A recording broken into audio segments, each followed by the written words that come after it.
Well, good evening and welcome to this live stream on the 6th of December 2022. It's Martin North here from Digital Finance Analytics. Great to have you on tonight.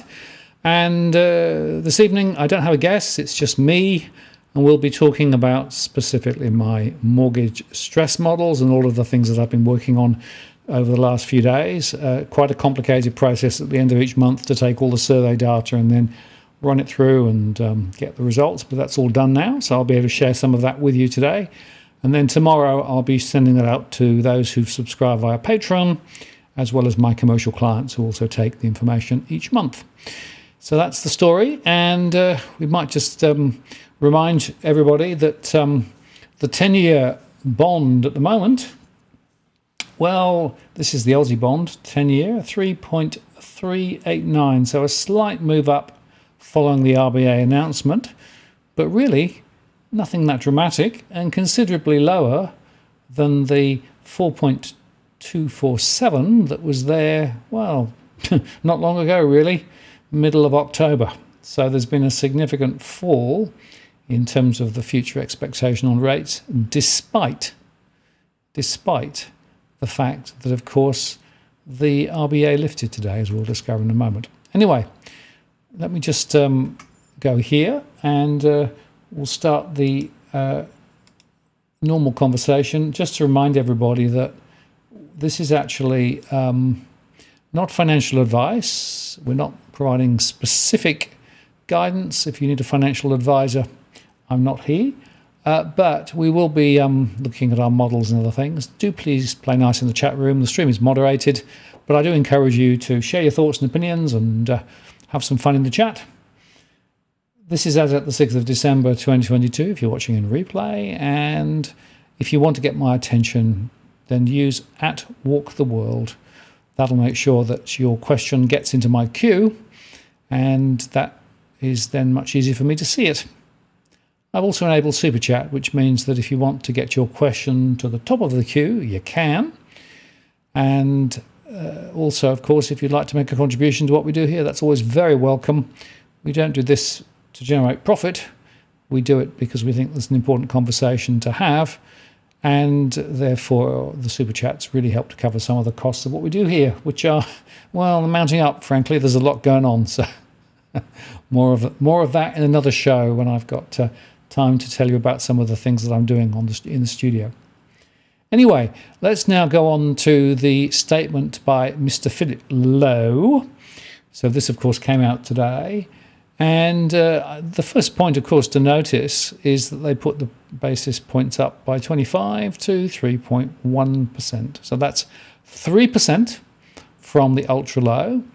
And as one of the commentators in the chat before the show started reminded us, 3% is the buffer that the APRA imposed on the banks in terms of lending. Worth remembering, of course, that in fact the buffer was originally 2%.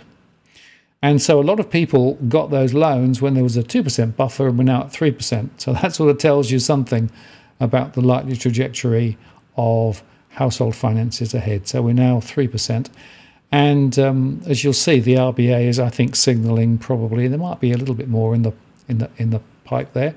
Now, some, of course, were arguing that this is it, and others are arguing rates will go high. In fact, there's a poll, and if you'd like to vote, do you think it's going to be stuck at 3.1? Is it going up to 3.5, or is it going to go over 3.5? And at the end of the show, I'll reveal the relative poll. I remembered last week, once I'd signed off, that I hadn't actually shared the poll answers, but I will try and remember to do it tonight. So there's a lot going on the show, of course, and sometimes I do forget some of the things that I need to think about. But there's some very interesting points there. So let's just quickly look at what he said. Inflation is too high, 6.9%. Now, we'll come on to that in a second. Remember that 6.9 is the latest monthly count, and it was higher previously, and half of the drop from 7.3 to 7.1 was actually to do with restating the weightings. A smaller amount was to do with the underlying movement of data, but as we'll see in a second, it's not a very complete picture. And they said a further increase in inflation is expected over the months ahead, with the peak of around 8% over the year to the December quarter. Inflation is expected to decline next year due to the ongoing resolution of global supply chain problems, recent declines in some commodity prices, and slower growth in demand. And then, of course, they keep saying this, medium-term inflation is, quote, well anchored. In other words, so far, wages growth has not actually started to drive inflation higher, unlike the US. So the latest data from the US is highlighting the fact that wages growth is now falling back specifically into services inflation. And that, of course, means that inflation in the US is definitely going higher, which means, of course, the Fed has to lift rates higher as well. Now, they went on to say that the economy grows solidly. Growth is expected to moderate over the year ahead. The central forecast for growth is around 1.5% in 2023 and 2024. So in other words, no recession, according to the RBA. Labour market remains very tight. The unemployment rate was 3.4%. That's the lowest rate since 1974. Again, some funnies in that. That was partly due to with the sampling. But, clearly unemployment is relatively low. But there are a lot of people out of the market completely, which of course aren't in the numbers. Wages growth are keen to pick up from a low rate, they say. And given the importance of prices, wages spiralling, the board will continue to pay close attention to both the evolution of labour costs and the price-setting behaviour of firms in the period ahead. Now, that's a very interesting observation, of course, because Mr. Lowe has quite often said that too high wages will actually be inflationary, and he wants people to be moderate about their wages claims. Now, of course, in the UK, where inflation is even stronger, they've got wall-to-wall strikes between now and Christmas, and people are actually wanting to get wages in line with inflation. So, an interesting question. Will the same happen here? We'll watch and wait, I guess, to see how that plays out. Now, they went on to say there's been a cumulative increase in interest rates since May. It may be necessary to ensure that the current period of high inflation is only temporary. High inflation damages our economy, etc., etc. Broad's priority is to re-establish low inflation and return inflation to the 3% range. Yeah, we've heard that before. Now, this is important. The board recognises that monetary policy operates with a lag, and the full effect of the increase in interest rates is yet to be felt in mortgage payments. Household spending is expected to slow over the period ahead, although the time and extent of this slowdown is uncertain. Another source of uncertainty is the outlook for the global economy, which has deteriorated. The board is seeking to keep the economy even keel as it returns inflation to target, but these uncertainties mean that there are a range of potential scenarios. The path to achieving the needed decline in inflation and achieving a soft landing for the economy remains a narrow one. Yeah, I agree with that. The board expects to increase interest rates further over the period ahead, but it is not on a preset course. It closely monitors the global economy, housing spending, wage and price-setting behaviour. And the size and timing of future interest rate increases will continue to be determined by the incoming data and the board's assessment of the outlook for inflation and the labour market. The board remains resolute in its determination to return inflation to target and will do what is necessary to achieve it. So in other words, inflation is definitely still enemy number one. They will lift rates more if they need to, but significantly they do recognise the lag, and the lag is probably somewhere between 3 months and 12 months. Typically, when you actually read all the textbooks, they suggest that it takes up to a year to 18 months for the interest rate rises to propagate through into the underlying economy. And of course, we've had a significant 3% rise very, very quickly, which would suggest to me that it could take some long time to percolate through. So that's pretty stake in the ground-ish from the RBA. And there were, of course, some people who were suggesting that there will be no rate rise. There were others suggesting a small rate rise. Pretty much nobody was talking 50. And that's probably in line with expectations, therefore, as to what happened. The market's hardly moved based on this. As I showed you, the 10-year didn't move much at all. Now, it's interesting to note, though, that 6.9%, this is actually the way the baskets work. So we've got this monthly inflation indicator now. And the 6.9, of course, is the monthly one. But it's not the complete basket. It's really only about 62% of the basket. And then they do a bit more and a bit more. And they also don't necessarily incorporate all of it every time. So my point is, these inflation numbers, just purely in the mechanics of the way the inflation system works, is a little bit weird, as this chart shows you. So in month 1, 62, in month 2, 73, in month 3, 71, some of it's carried forward. So it is worth bearing that in mind. This methodology is, well, a bit wobbly. So we shouldn't hang our hat necessarily on precisely the numbers. And it's interesting that quite recently the ABS themselves warned that the monthly series should be regarded as interim only, and the quarterly number is the more definitive one. So it'll be interesting to see what the quarterly number comes out like later on.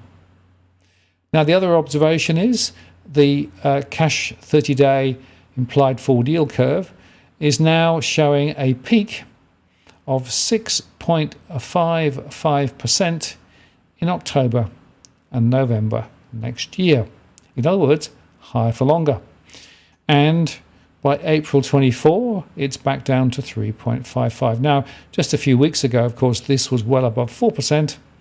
So the expectation now is that interest rates will not be as high as was originally expected, according to the market. But I suspect there's also some externalities. For example, what does the Fed do? If the Fed lifts significantly, that might put upward pressure on rates here. And there's a bunch of other issues too to chase down. But it's an interesting, that trajectory. And in fact, if you look back over the last few months, the implied yield curve has been much more accurate than the RBA in terms of predicting future rates. So you make that of what you will. Now, what happened? Well, Westpac lifted variable rates immediately. So they put the home loan rates up for variable customers by 0.25%, effective the 20th of December. Again, it's worth just underscoring that. It takes time for these rates to hit 20th of December, just in time for Christmas. And they also lifted the deposit rate as well. So they were the first of the big four to increase the rates. The others, of course, will follow, following the 8th consecutive monthly increase. And they did say that their customers are paying extra attention to their household budgets in the lead up to Christmas. Yep, I think that probably sums it up quite well. Now, interestingly, the opinion piece from Jennifer Hewitt said RBA rate rises will continue to keep coming. Solid increase in wages in September quarter, along with retail's expectations of a big spend in Christmas, only cemented the RBA view that a 0.25% rise of this month remains the best option. The bigger question is how much further the RBA will decide to lift rates next year. Certainly, Lowe's statement indicates no relief is imminent. I think that's about right.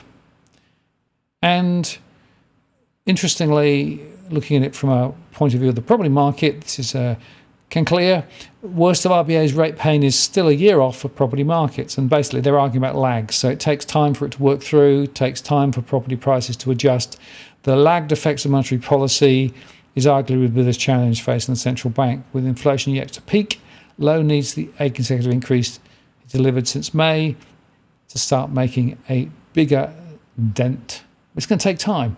And so those people who are saying, well, you know, it's fine, we'll see prices begin to move up and we'll see interest rates drop very quickly, are kidding themselves and anybody who listens to them. This is going to be a long, slow grind. Rates are going to be higher for longer. And as a result of that, my argument is that property prices will continue to slide, as we'll see shortly. Now, just another indicator which is quite important. This is the latest Roy Morgan. And the consumer confidence fell again.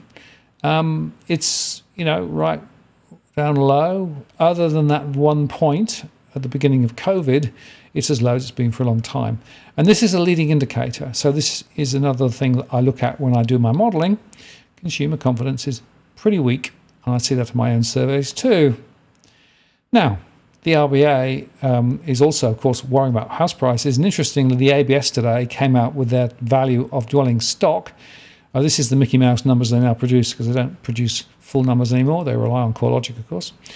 But the total dwelling stock dropped to $9.6 trillion. It was above $10 trillion a quarter ago. And that's quite interesting. So we are now seeing values slide. And interestingly, looking at the prices across the states, you can see that pretty much everywhere in the quarters, this is a quarterly drop, you can see that the dwelling mean price has slid. It's interestingly that in SA, it's, it's holding its own, WA holding its own, but elsewhere it's on the way down, and the drops, of course, in some areas, New South Wales in particular, and in Queensland are beginning to show, Tasmania following through too. The other interesting observation that came out today from the ABS was the household spending. This is on selected categories through the year as a percentage change, calorie adjusted. And you can see there that food is still ticking along, but clothing and footwear, hotels and restaurants, transport are all falling. So whilst there has been some debate about how strong Christmas will be, these indicators suggest to me that it may not be as strong as some people are thinking. Again, we'll see how it goes later on. And this is another way of looking at it by state. And interestingly, the strongest ones are in Victoria and the ACT, both with the strongest lockdowns over the previous 12 months, whereas the other states are considerably lower. And the NT is the lowest of all the different categories. Of course, NT is very volatile because it's a very small state as well. Now, just to complete the picture in terms of incoming data, Roy Morgan's business confidence dropped by 6.4 points to 90.2 in November. That's the lowest since September 20. So it's not only household confidence, but it's business confidence too. And there was a headline today, profits fall, rate hikes are starting to bite, saying soaring inflation, a jump in wages, bills and cooling mining earnings helped drive a 12% collapse in company profits in the 3 months to September. That's the biggest fall since at least 1994. And that's an important observation because, of course, what we've seen until now is very anemic growth in household wages, but a significant growth in company profits. Now we're starting to see company profits drop back and wages move up a little. So it goes to show again that whichever side of the house you look, things are not looking necessarily that positive. So it's worth bearing that in mind. So what I'm going to do now is going to step through my latest stress data. I'm keeping sort of one half eye on the chat, but I won't necessarily answer any questions until I finish this part of the presentation, just because it's hard to do three things at once. Now, just for those of you who may not remember, this is the way the model works for me. So I use my survey groups and other information to be able to put into my core market model, and that drives all the research that we do, including the mortgage stress modelling. We're running rolling weekly household phone surveys as part of the Omnibus survey, so this data is very current. And we can slice and dice the data, as I often say, like a Rubik's Cube, if I could say it. And we can also then think about scenarios, how things are going to play out, and the way it works from this point. Now, the point about our core market model is we look at mortgage stress, the trajectory of prices, the buying and selling intentions, the migration data, the economic data. We bung them into the core market model through our scenarios, and then we can calculate at a postcode level and rolled up to region, state and all Australia some scenarios as to where things might be headed. So we have three scenarios, the best, base and worst case scenario. I'll talk more about that a little longer.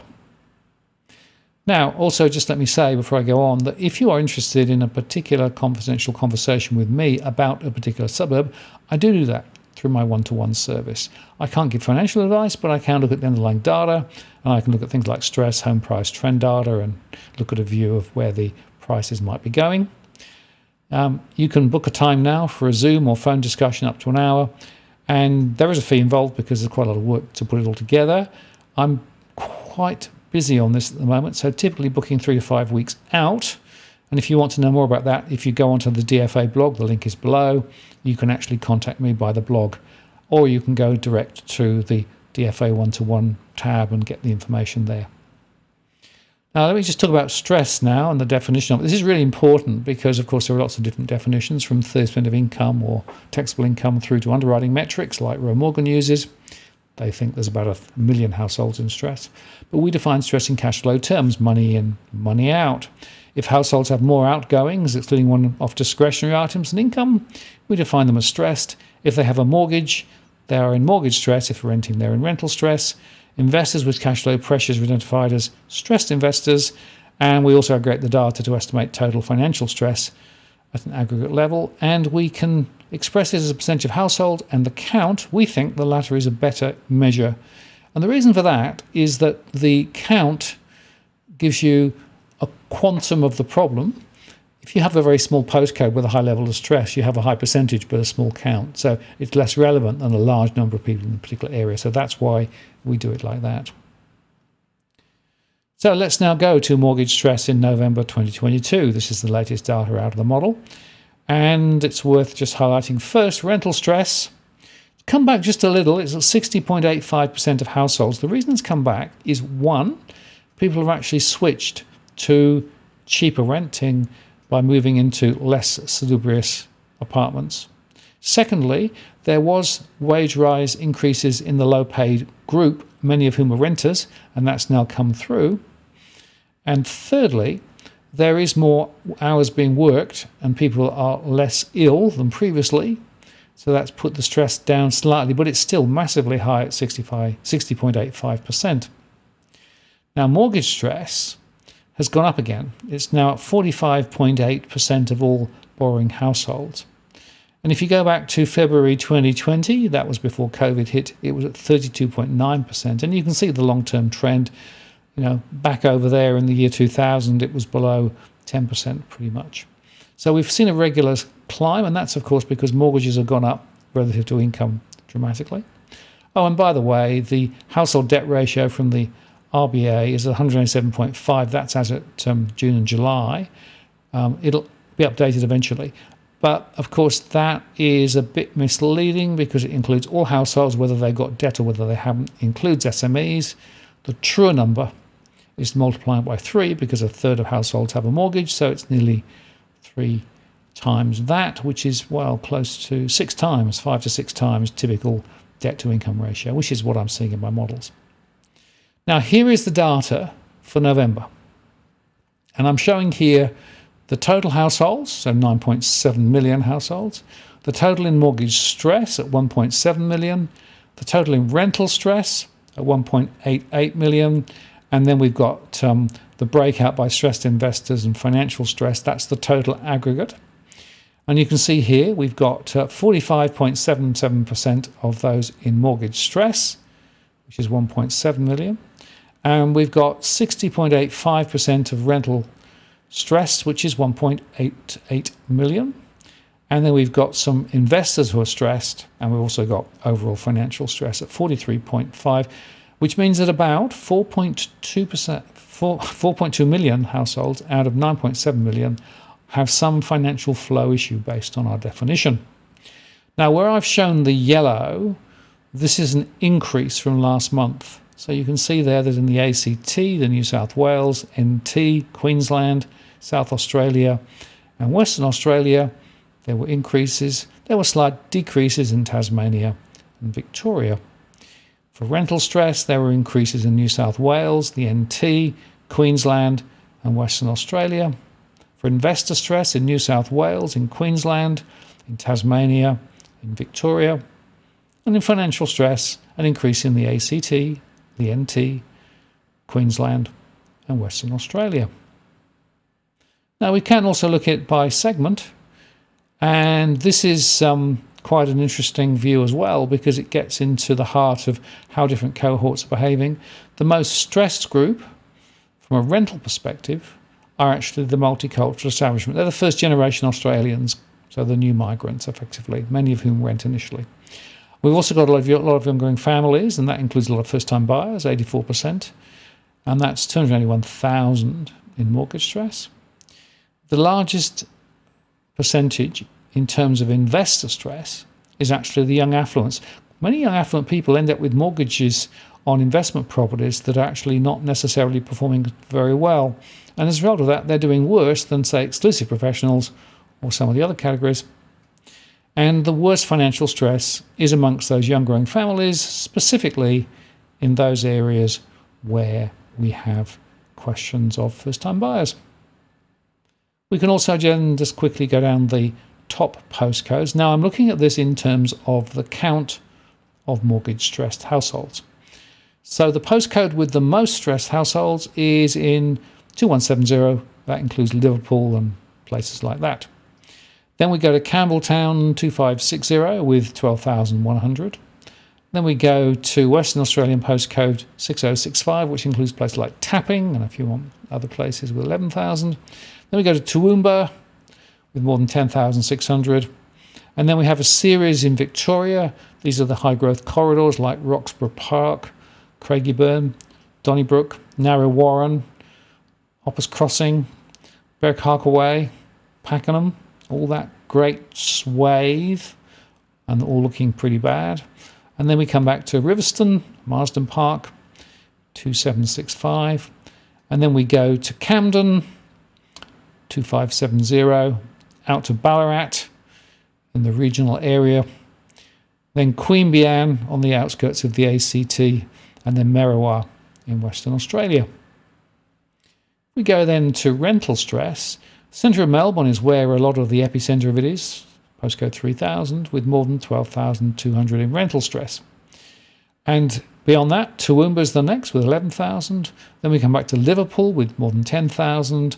Then we go to Queensland in and around Southport with more than 9,000. Then Campbelltown, and then Queensland in the Coomera area.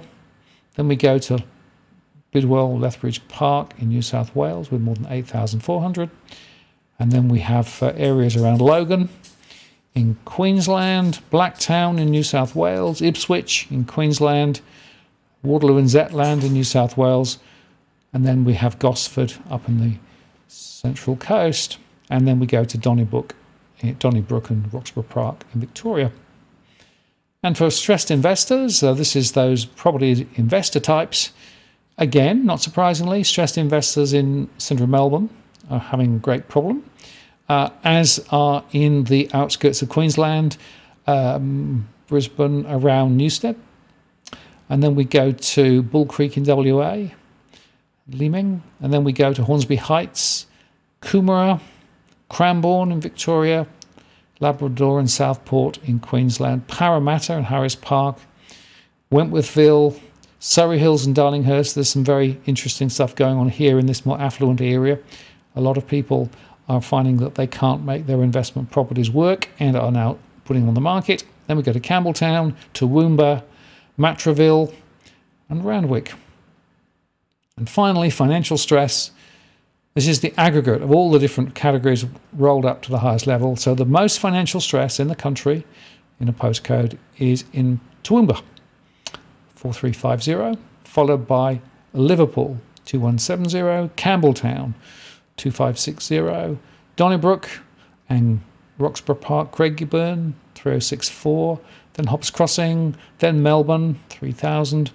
Then we go to Lethbridge Park and Bidwell, 2770, then back to Cranbourne, Victoria, Belwood Park in Queensland, Point Cook, Derrimut, Werribee. That's sort of on the west of Melbourne, Blacktown in New South Wales, Upper Coomera in Queensland, Ipswich, Ballarat, Tapping, Narrow Warren, Wentworthville.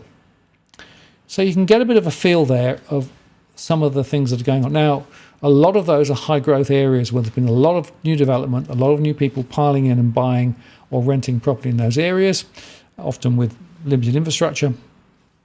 And now it's falling apart. Okay, so there we go. That's the latest from the analysis. Now, what we can also do, just because I can, is I can show you the maps. Let me just switch this over so I can show it to you appropriately. Yeah.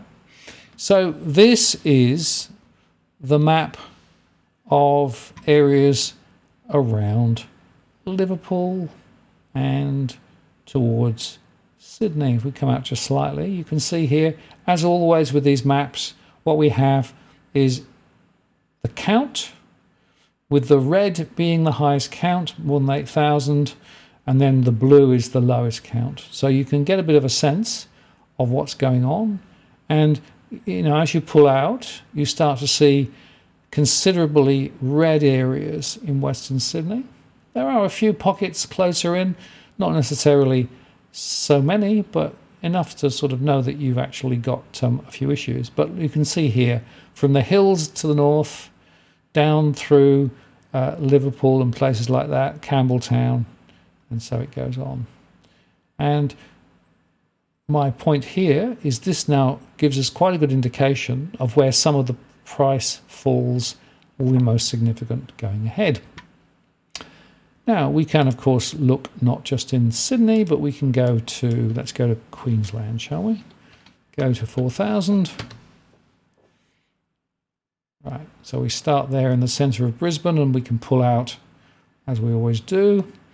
And as we do, again, you can see the same old, where effectively you start to see some hot spots. Hot spots to the south of Brisbane, towards Camp Hill.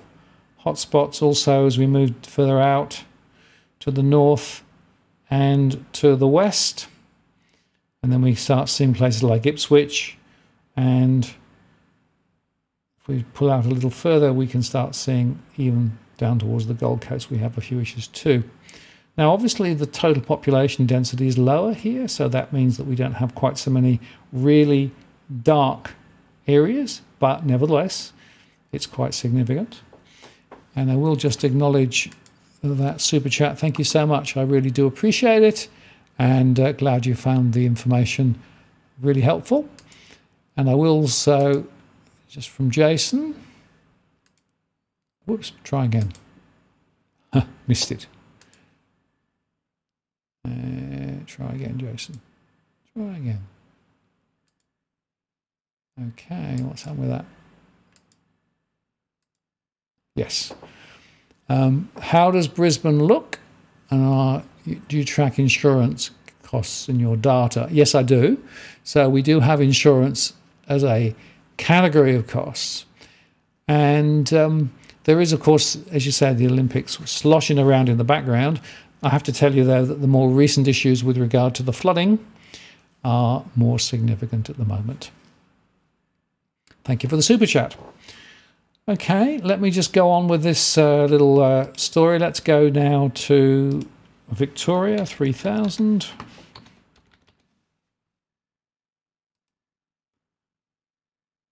Okay, so the same journey. We start in the centre of town and draw out the view, and immediately we start seeing red patches as it drops out. So 3029, 3064, and then these areas to the west. And you can soon start to see that there are significant areas, particularly around here beyond, down along those high growth suburbs. And then, of course, we've got areas around Wyndham and to the north as well. And if we pull out a bit further, we then start to see Ballarat and other regional areas come in as well. So it's a real hodgepodge, but there is a bit of consistency, particularly in some of those areas. But again, closer in, if you look around this area here, there are still quite a few issues too. Now, what we can then do is go to Adelaide, 5,000. Again, just because I can.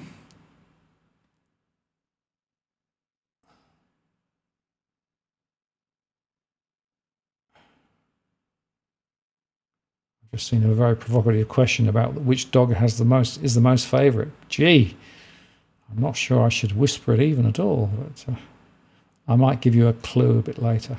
So if you look at Adelaide, areas north up towards Salisbury and beyond has always been an issue. And we're seeing some areas to the south as well. And as you pull out, you can sort of see a few hotspots around the place. And I'll just do WA.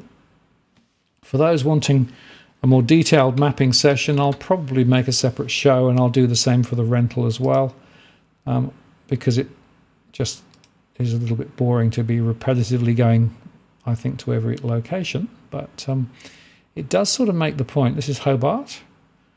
We'll go to Perth after that.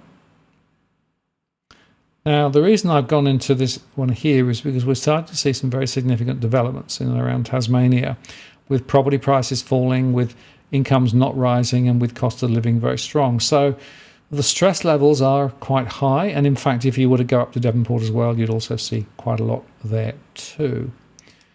And now we'll just go across to Perth.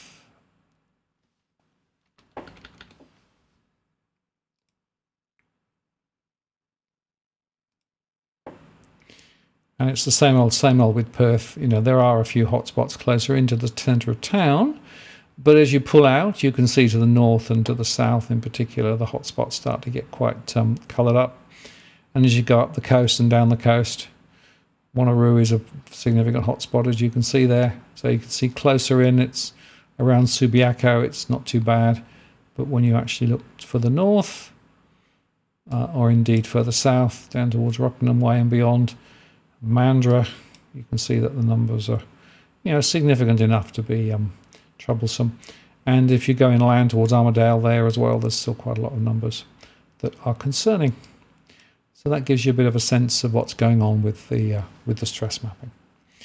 All right, now with that out of the way, what I might do is just come back to the chat and see what questions there are. We got this one here. Which doggo is your favourite one? You can whisper it and they won't hear. I'll keep it a secret. Yeah, well, you know, it's an interesting question. The smaller of the two is Meteor, and she's the one that is always into everything and is always pleased to see you and wags her tail and is, you know, the more noisy of the two.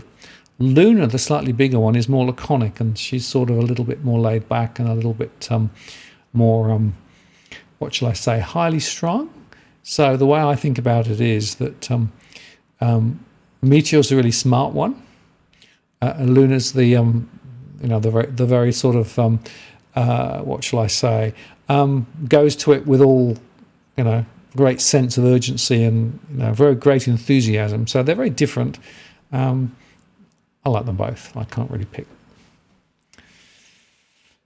Okay. Now let's see what else we've got.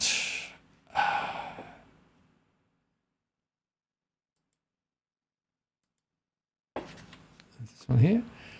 Thank you for the anti-script videos. Keep the info real. Yes, Cookie. Well, thank you, and thank you for all your hard work. We have done a load of anti-script videos, and there's more to come.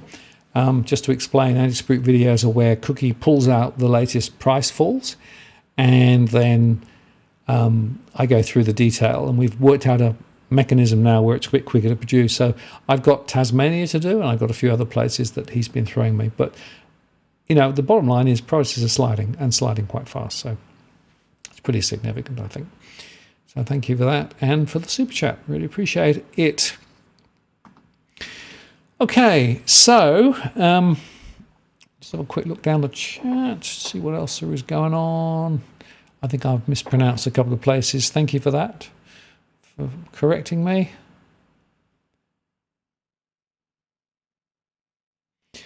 Okay, so Mr. Marks says 3216. What's going on in 3216? Well, we could do that in a second. Let me just tee this up, because of course I do have my core market model here. Now, to explain the core market model, let me just do this first. We use scenarios, and there are different futures which we look at, and effectively we try to say, how might it be? Not saying one's right or no one's not, but it's trying to give you a sense of sensitivity to how things go. And in the scenarios, we have three. The first is, in the best scenario, the rate stayed around 3.01%. In other words, we don't get any more rises, and they will fall next year. And inflation eases and wages rise faster. No recession in Australia. That's the best case scenario. Probably over-optimistic, but that's the best case. Base case is that we get rate rises up to about 3.65%, which will take mortgage rates to 6-7%, stay high in 2023. Inflation stays above target until 2024, no recession in Australia. And the worst case is that rates go on rising to above 4% with a mortgage rate of 7% plus. They stay high in 2024, along with inflation, and wages growth stalls due to recession, rates cut later. So in other words, we end up in another QE cycle. So those are the three scenarios.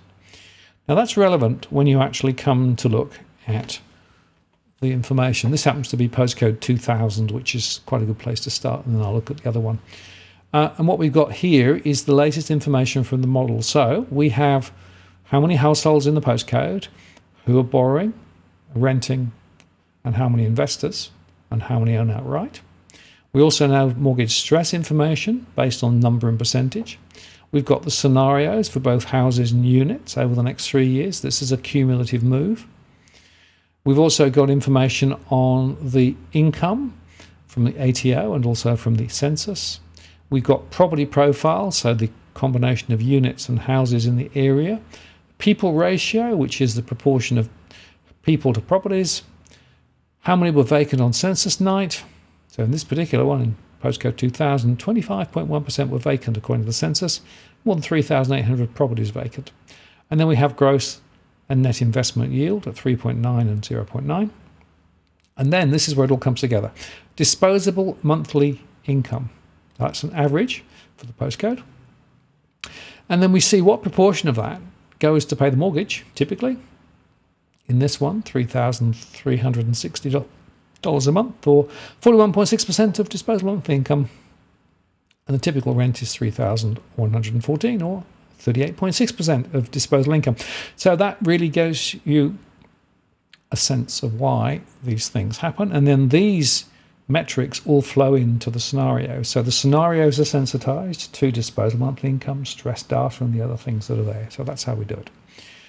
Now, we got a question for postcode 3216. So let's put that one in. 3216. Okay, so that's Huyton in the district of Geelong. I'll just get that off so that you can see it. All right, so this is 2 November, and it's based off the census from 2021. 23,800 households, 33% own outright, 39% are borrowing, 27% are renting. At the moment, half of those with a mortgage are in mortgage stress. 69% of rentals are in rental stress. Investment is not too bad, but overall financial stress at 46%. And you can see here the scenario. So the best case for houses over the next 3 years is a fall of about 11%. The base case is a fall of 35%. The worst case, a fall of 53%. A slightly smaller fall for units. And if you look at the mix, 84% are houses, more than 18,000. Very small number of units. Some others, that includes commercial premises over shops and other temporary accommodation, things like that. People ratio is 2.32, which is sort of a bit more family orientated. 5.8% were vacant on census night at 1,300. Gross investment yield on average for investment property here is 3.3%, but the net investment yield is negative, minus 0.2. That's after all the costs of managing the property, paying the mortgage, etc. And then looking at the taxable income from the ATO, about 77,000, from the census, 89,000, and that translates to a disposable monthly income around $5,500, and a typical mortgage of just over $2,000, or 37% of the mortgage, or for renting, 32.1%, or 1,794. So that's that particular postcode. There we go. Okay, now, David said, any chance of getting postcode 3128? I think we can do that. Should have pretty much all postcodes in the system. 3128. There are a few that aren't in because the counts are so small, but most are. So just take that off so you can see it. All right, so this is Box Hill South in Melbourne. Includes Wattle Park, Houston, Box Hill South. 9,600 households, 23% own outright, 27% borrowing, 49% are renting. 21% in mortgage stress, 52% in rental stress, 31% in investor stress, and 45% in financial stress overall. So from a scenario perspective, best case scenario for houses down 7 to 8% over the next 3 years cumulatively. Base case down 31, worst case down 49. Units, 5% fall over 3 years. Base case down 22, worst case down 36. And looking at the mix, about 37% houses, 38% units, 24% other types of property. People ratio is low, 1.97, so that's more smaller households. 15.5% were vacant on census night, 1,664. Gross investment yield is 3.3, and net investment yield is just breaking even in that postcode. Income around 78,000 for the ATO, individual speaking, in 2021, and the household census was 74,900, making a disposable monthly income around $4,900, with 50% going to pay the mortgage at $2,500, very high, and 39.3% going on the average rent. And I will just make one point here, that when I look at these numbers, because I'm looking at the available disposable monthly income, that's basically once you've taken tax off and everything else, it's what you got left. And of course, a lot of the other calculations that are done on gross salaries rather than disposable monthly income, which is why you get quite disparate answers. But these answers are real life answers, because these are based on what people tell us they're spending, what people tell us they're actually earning, and then we do all the calculations. So that's why this is a much more powerful way of understanding what's really going on. Okay, let's see what else we've got. Ben says 2076. Is there financial stress? Well, let's have a look and see, shall we? Let's put this back up so we can see it. 2076.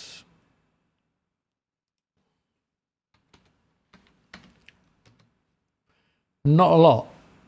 This is Wonga.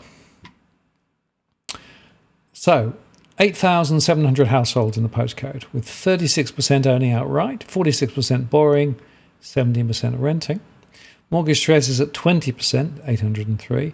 There's a bit of stressed investor stuff going on. Rental stress isn't really a problem. And overall financial stress is just 14%, so that's much lower than the other ones we looked at. As a result of that, the best case scenario would be break even over 3 years for houses and for units. The base case is a fall of 23% over 3 years for houses, 70% for units. Worst case, 42 versus 30. 77% to houses, 15% to units. People ratio is 2.73, so slightly more family orientated. 5.8% vacant. 3.4% gross investment yield. Minus 0.2% net investment yield. So property investors not doing great at the moment, which is sort of what we're sort of seeing with these stressed investors.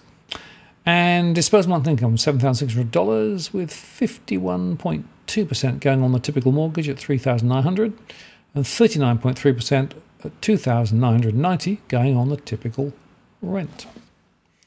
I'll just take it off so you can see the bits that I went talking at when you couldn't see it because I got the chat still on. Okay, let's have a look. Mulgrave. 3170. Can do.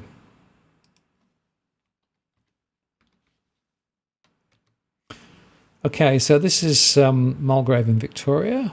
I'm going to take the chat off so you can see it. 7,200 households. 35% earning outright, 41% of borrowing, 23% of renting, 47% in mortgage stress, and 77.8% in rental stress. Stressed investors 18%, overall financial stress 42%. So scenarios, best case down 11% over 3 years cumulative. For houses, best case for units down 8%. Base case down 35 versus 25 for units, and 54 versus 38% for units, worst case. Looking at the mix, 83% houses, so it's pretty much all houses, and 2.64 people ratio, again, that's sort of family size, 5.2% vacant, and 3.3% with net investment yield at 0.1%. I will make a comment here, almost nobody takes this net investment yield number seriously, but this is a real number. The gross investment yield is comparing rental income, theoretical rental income if it's fully let, with the price of the property. But the net investment yield is taking account of all the real costs of managing the investment property, and that is the one that you need to look at. So almost nobody in this postcode is making a decent return from an investment perspective, other than hoping for capital appreciation. It's worth just reflecting that you can get a deposit account for, let's say, 4.5. I got one for 4.95 the other week, which was amazing. I thought, well, that's a good rate, and grabbed it for 5 years because I think that's a very good rate. So, it's hard to get that sort of return out of investment property, because remember, of course, also that when you've got an investment property, you've got big transaction costs to buy and sell it as well. Okay.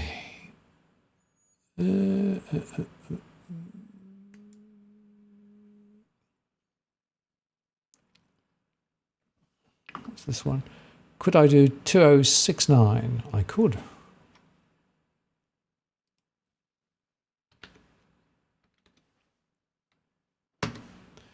Okay, so this is Roseville Chase. 5,000 households, 39% own outright, 38% are borrowing, 22% are renting. Mortgage stress just 14%, but rental stress is extremely high.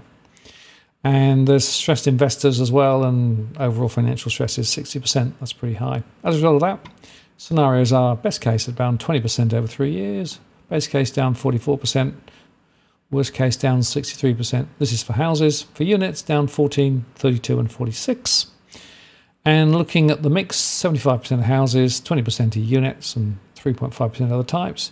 People ratios 2.72, vacancy rate 6.6%, gross investment yield 3.6, net investment yield 0.9, and the average taxable income 169,000, household census 172,000, and that puts the disposable monthly income around $8,718, with 52.3 or 4,560 go on the typical mortgage, and 36.2% or 3,154 going on atypical rent in the area. Stripy Cat says 3810 might be an interesting one, Martin. Let's have a look. I find all of them interesting because there are so many different dynamics. 3810. Pagnum. Oops, yes. Well, I think I did warn you that stress was high. 20,000 households here. Just 3,000 or 15% own outright, 52% borrowing. So more than half the households have a mortgage, 31% are renting. Mortgage stress, 86%. Rental stress, 50%. Investor stressed, 17%. Households in financial stress, 66%. And the scenarios are down 12%, best case for houses, down 9% for units, 36% cumulative base case, or 26% for units, down 55 and 40 respectively for houses and units, worst case. Looking at the mix, pretty much all of them are houses, 86.7%, just a few units. And the people mix is 2.66, vacancy rate 4.9%, 980. Gross investment yield 3.4%, net investment yield 0.2%. Average taxable income just 67,000 from the ATO and 87,000 per household from the census. Disposable monthly income around 5,300. 38.8% going on the typical mortgage at just over $2,000, and 32.6% going on the average rent at $1,749. So I agree. It is interesting.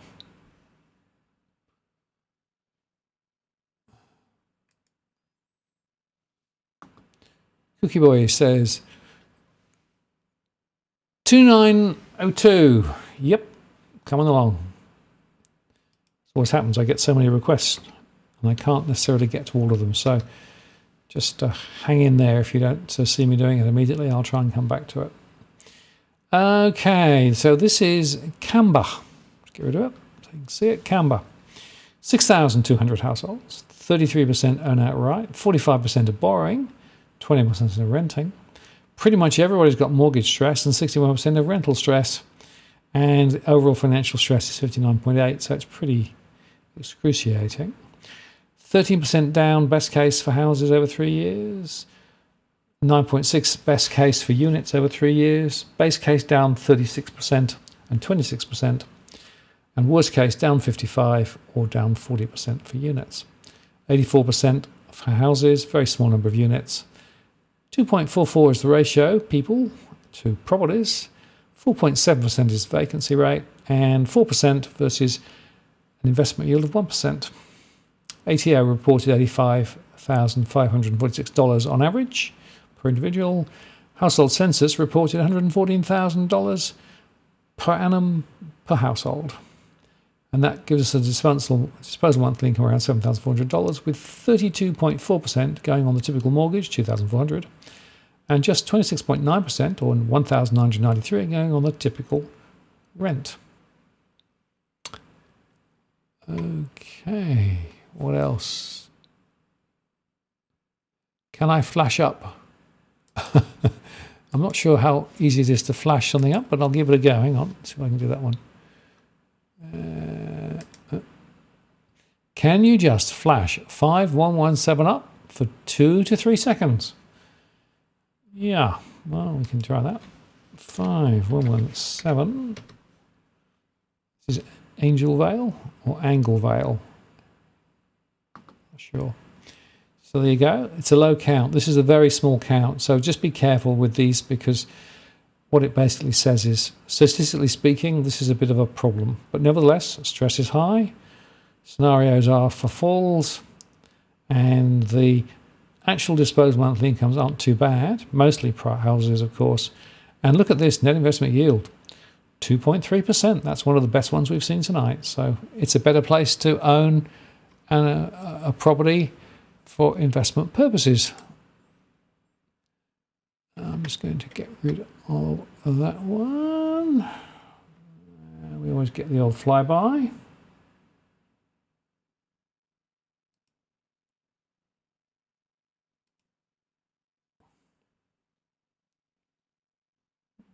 Works. Yes. Okay. Jason M says, how is postcode 2600 looking? And then said, joke. Well, we could put it up, couldn't we? You might be surprised, actually. Yarralumla. So, in the heart of Parliament country, small count, 3,500. 38% on outright, 31% borrowing, 30% renting, 46% in mortgage stress, 69% in rental stress, 40% in financial stress, and a small falls over the next 3 years, best case, for houses and units, 33% for base, 24% for units, and 51% worse, 37% worse for units. Half houses, some units, smaller population ratio, 9.5% were vacant. And interestingly, the net investment yield is 2.5, the gross investment yield is 5.5. Taxable income, pretty good, 147, 156. And disposable monthly income, 9,500, which puts 35.5% or 3,383 into the average mortgage, and 28.2% in the average rent at 2,691.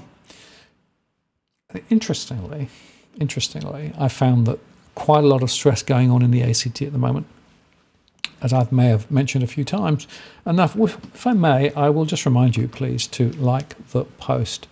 It's really important that we do get the interaction to spread the word. And one of the best things that you can do, if you're following me and what I do, is to like the post. It doesn't take much effort, really, just to click the like. So please click that like button.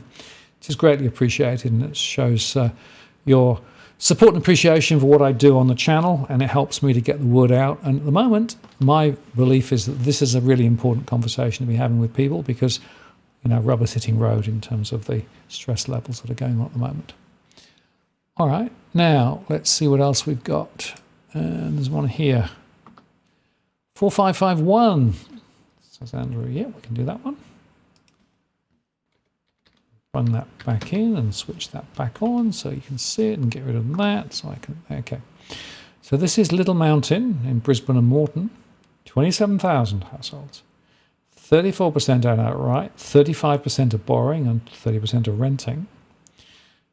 Around 30% are in mortgage stress, 71% in rental stress, and the overall financial stress metric is about 40. So best case scenario, a small rise over 3 years, just 1.2% for houses and 0.9 for units. The base case is a fall of 22 versus 16, and the worst case a fall of 41 versus 30. 71% of houses, 13% of units, and some other types of property there too. Vacancy rate was very high at 12.1%, more than 3,500 properties on census night. Gross investment yield 4.6, net investment yield 1%. And ATO 73,700. Household census 77,000. Disposable monthly income $4,800 a month. 48.7% going on typical mortgage at $2,800, and a typical rent 46.7% going on $2,243. Okay, what else have we got?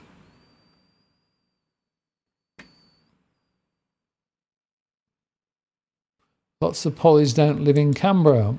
Yes, I'd agree with that. Of course, they've often got multiple places and then have these wonderful tax breaks that allows them to hold multiple forms of accommodation.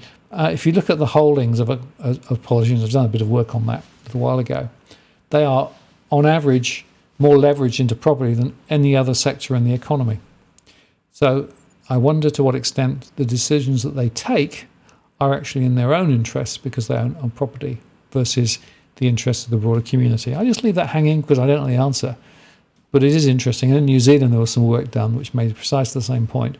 Politicians have significantly more property, and therefore, how objective and independent are they? Makes me wonder. So Jim said 2038. Yep, can do that. Go back to the board.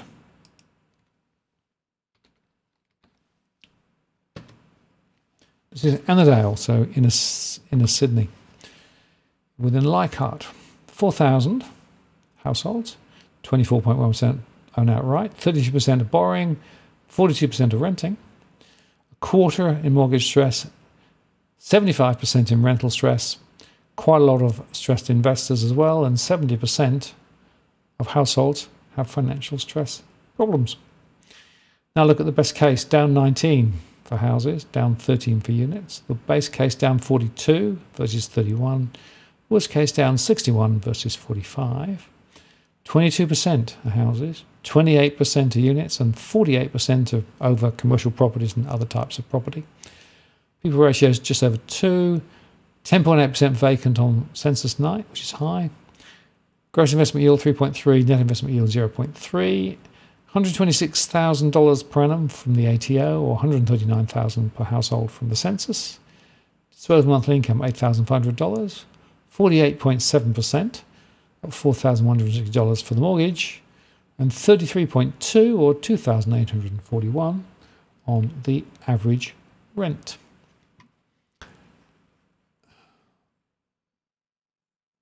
That's an interesting comment from Steve, actually. I might talk about that briefly. 800k wiped off our strata value on the latest independent valuation agreed to by the independent insurer. Just great talk with Australia. Yes, we are seeing a number of significant moves in the valuation of strata, not least, of course, because of the valuation process, but also because of the strata levies, which are going up dramatically because of inflation. And that puts a downward pressure on the value of high-rise apartments in particular. It's one of the things that I've been quite concerned about because I've seen quite considerable movements in valuations of some units. And I come back to my favourite North Ryde, remind you that North Ryde valuations on high-rise apartments are now lower than they were in 2017. That's a combination of factors, including increased supply. But this strata question is definitely one that is worth talking about further. I may have a conversation next year sometime with a strata lawyer, and we can go into that in more detail because I think it's quite an important issue, and quite a lot we could talk about it. So thanks for that. Okay. Rex says 5019 if I've got time. We'll give it a go. 5019. time. Bung it in the machine and let it play. There you go. Okay, so this is semaphore in the Adelaide city suburbs area, around Port Adelaide actually. 4,200, 29% outright, 35% of borrowing, 35% of renting, a lot of mortgage stress on these low counts. You know, it may not be everybody, but it's very high. 57% of renting, overall financial stress 58%. So a fall of about 8% over 3 years for best case houses, 6% for units, down 31 base case for houses, down 49 worst case, down 23 and 39 respectively. 59.1% of houses, small number of units, 1.94, so a lower people ratio, and 9.2% vacant, 3.6% gross investment yield, and minus 2.3% net investment yield. So this is a very bad number. So a lot of people are losing money from an investment perspective in the area. ATO said $78,000. The census said $74,000. Disposable monthly income $4,969. And 41.8% going on a typical borrowing mortgage, and 30.1% going on a typical rent at $1,495. Okay. Another one here from Michael 5090. 5090. Done. Okay, so this is Hope Valley, and 3,400 households, 35% own outright, 42% of borrowing, 22% of renting. Stress is at 42%, rentals stress is at 50%. Scenarios are best case, small rise over 3 years for both houses and units. Base case, a fall of 22 versus 16. And worst case, fall of 41 versus 29. 73% of houses, 2.5% units, plus some other types of property. 2.14 the people ratio, 5.5% the vacancy ratio. Gross investment yield 4.3%, net investment yield 0.9%. Taxable income on average $64,000 from the ATO and $66,000 from the census.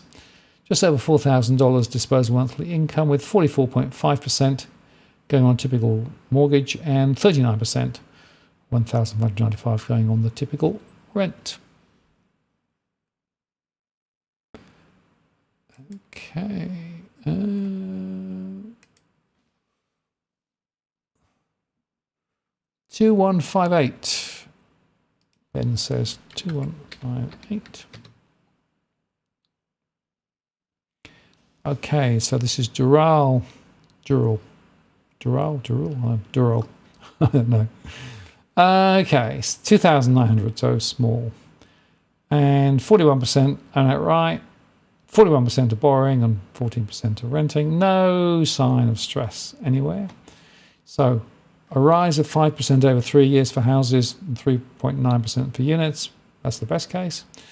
Base case down 18, down 13. Worst case down 37, down 27.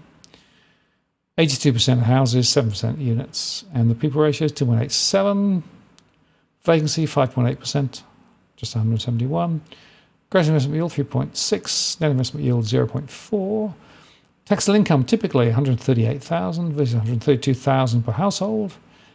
Disposable income about $7,300 a month, for 49.9% on the mortgage and 40.5% going on the rent, just over $2,999.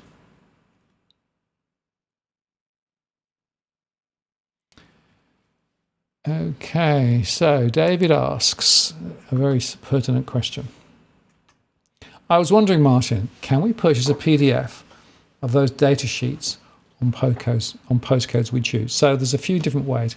If you want at one particular postcode, you can send me a message from the DFA blog. Down on the blog, there's a little chat feature. And if you click on that, you can send me a message, put in your postcode, and over the following few days, I can send you the snapshot of one postcode. I'm not going to have a long list. If you give me 6, I'll only give you 1. So that's the first way of doing it. And that's a free service. The second thing is, if you want the underlying data so you can look at all of the postcodes, That's available on the Patreon program. It's $50 US a month. And that gives you the monthly access to all of the information that we've been looking at tonight. And it also gives you online access to a history, so you can see how stress varies over time. And the way that works is I send out the current month data after my Tuesday show, so it'll be going out tomorrow to those on the Patreon program. And they can then look at all of the postcodes and make comparisons. And then about a week later, we then update the online version. And that online version provides a set of additional tools which allows you to then make comparisons between different postcodes and all of those things. Now, if you want a batch in PDF format,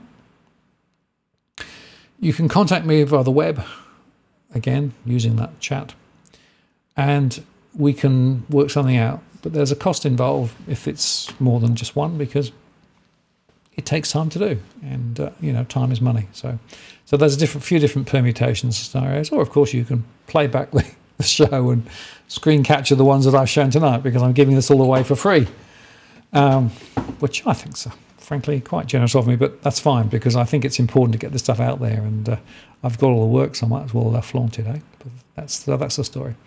And if we'll just say, you probably want to subscribe to the channel as well. So as well as liking, don't forget to subscribe to the channel, and then you'll get notified every time we make a show, particularly if you turn your notification on in YouTube, so it actually then flashes up and tells you that we're going live, or there's a new post.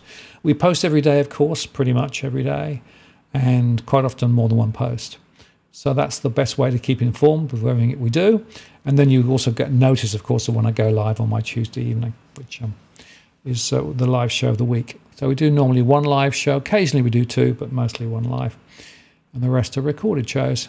And I've got some more shows coming over the next couple of days. I've got a couple of commentators talking about, for example, the RBA impacts and what it means. I've got Tarek Brooker coming in on Friday to talk about the latest charts that he's got. I've got some Andy Spruik videos to do. And in fact, this afternoon, I interviewed the CEO of BTC Markets.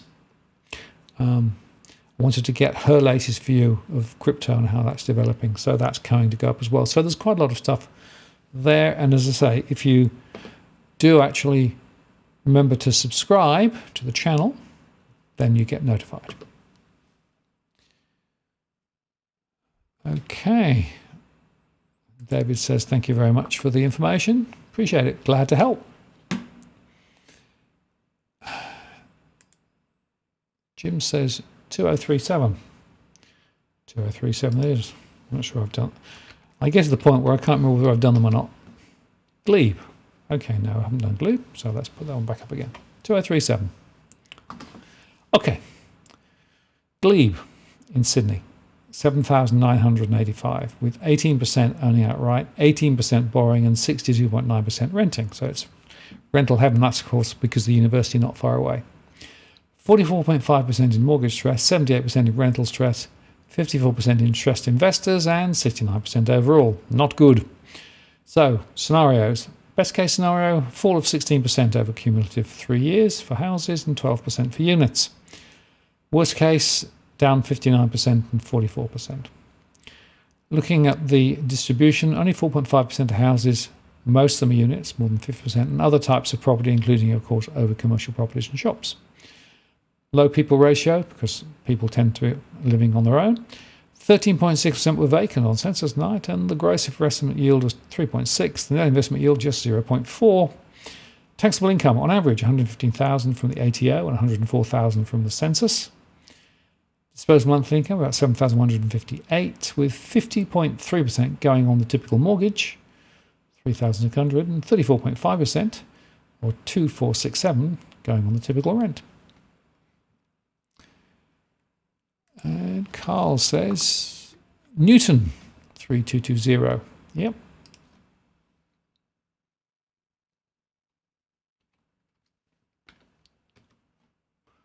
Greater Geelong.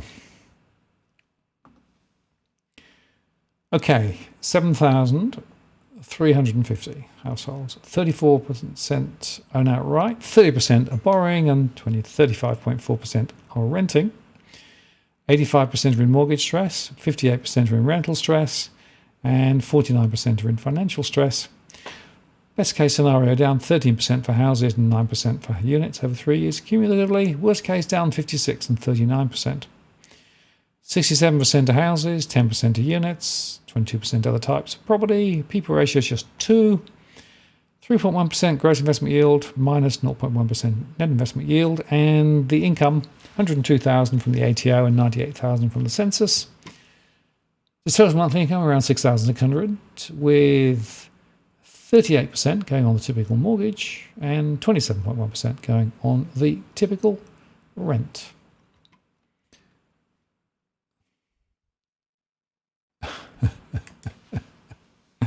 Nice comment from Stripey Cat. It's quite funny.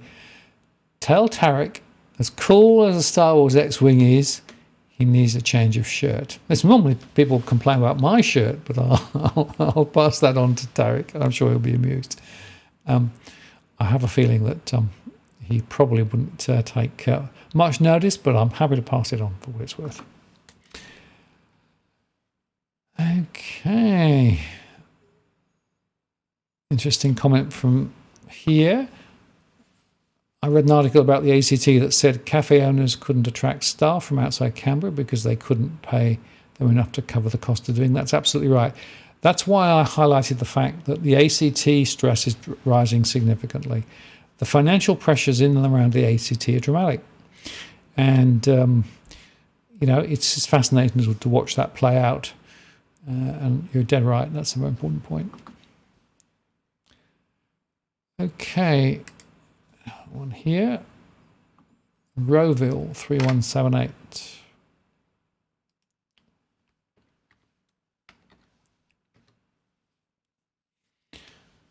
Okay. So this is 12,000 households. 33% own outright. 50% are borrowing. 15.8% are renting. 76% are in mortgage stress. 73% are in rental stress. Few in stressed investors, but financial stress at 51%. So 12% down over 3 years, best case for houses, 9% for units. Worst case down 55 and 40.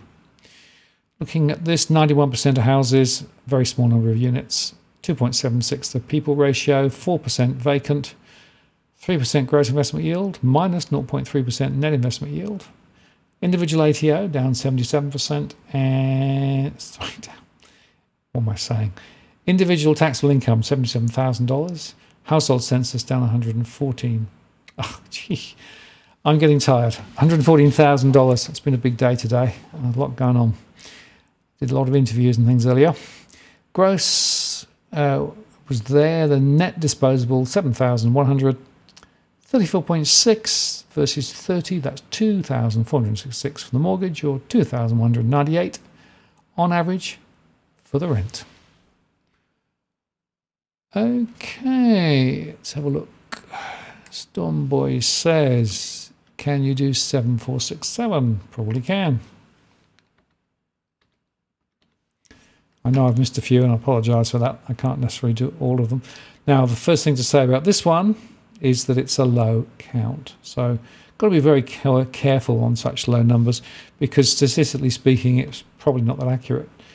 Nevertheless, there's quite a lot of stress. About half own outright, 25% borrow, 25% rent. Mortgage stress is high. Rental stress, not so high. Small falls is my best case scenario. Larger falls down 46 and 33%. Worst case scenario. Mostly houses. And people ratio is quite low. But high vacancy rates. I assume this could be perhaps something to do with it being on the coast, I wonder. Or close to the coast. 27.6% vacant. And I didn't have enough data, because it's the low count, to calculate the gross investment yield. So that's that one. I just said, oh boy, big day for me too. Yeah, well, I've had a lot going on. I may have said, I think, in my earlier show with Edwin, that I have been clearing the house. Jill died nearly a year ago now, and she was an academic and had loads and loads of books and papers and files and these lever arch things.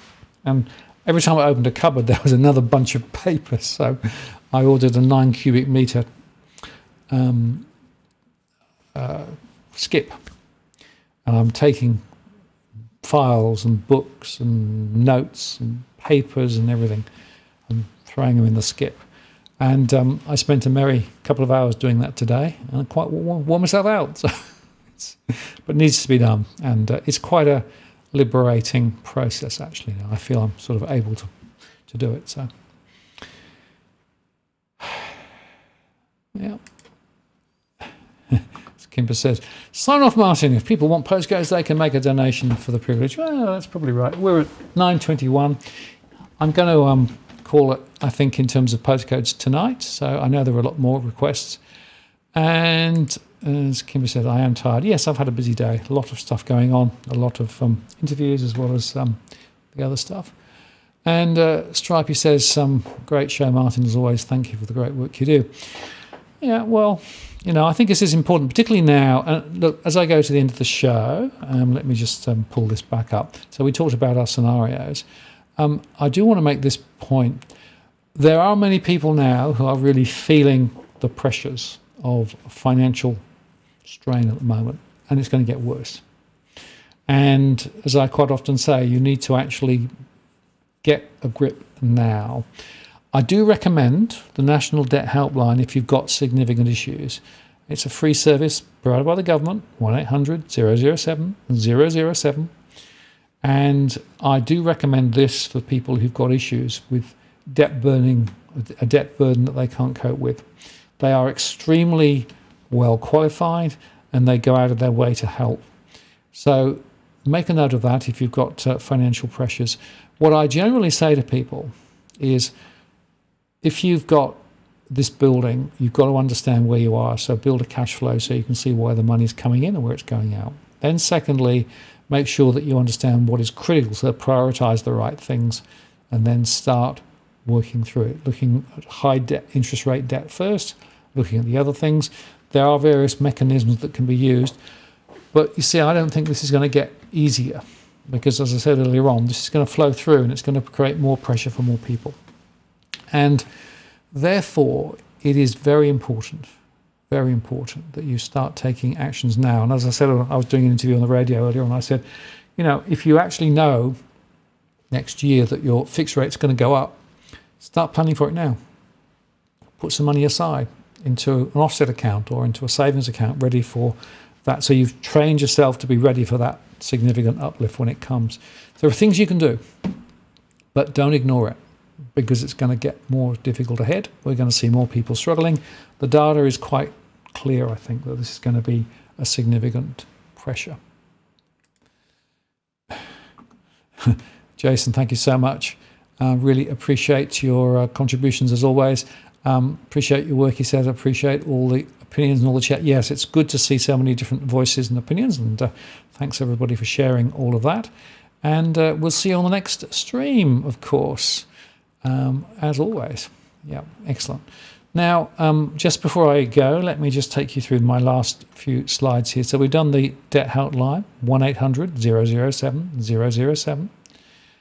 I just wanted to highlight that I do have some scenarios overall. So this is actually looking at how it plays out for houses over the next 3 years at the Australia level. So if we get a best case, then, over the next cumulative 3 years, hardly any falls, but it could be a lot worse. Units behaving not quite so severely because it didn't go up as much.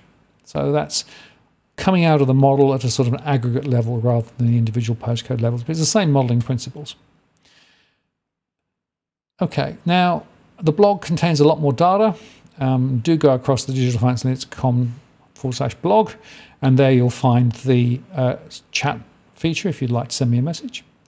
You can also go to Patreon, the links are below, and the Patreon service I'm talking about is this one here, $50 plus GST a month, and you can get the stress data, you can get the underlying data and do your own analysis, and that comes out every month for those who are subscribed.